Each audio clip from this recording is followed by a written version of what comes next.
Projeto Pelican Paradise iha na fase processo tenderização, no seja reconstrução fulan janeiro tina rihunrua no recintolo. Na imba empresa Pelican Paradise, datuk on ham Hato assunto foi em cerimônia lançamento primeira pedra, investimento Pelican Paradise iha tasitolo dile. Agora daun ami prosesu tenderação nona atu tempo badak ni atu hili.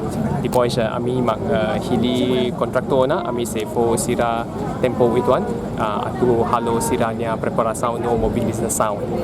Parece lá do bulan hat anesani siramos full service na.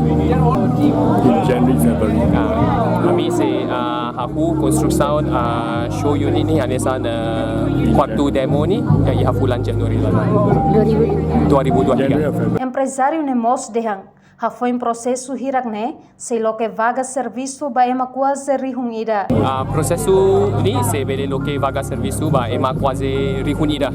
Período construção rasik selau durante tinantolo, enquanto com o orçamento ba projeto na empresa Pelican Paradise se confirma o contrator Sira e tuir Sira ne predição katak quase dólar americano milhão atus hat racing.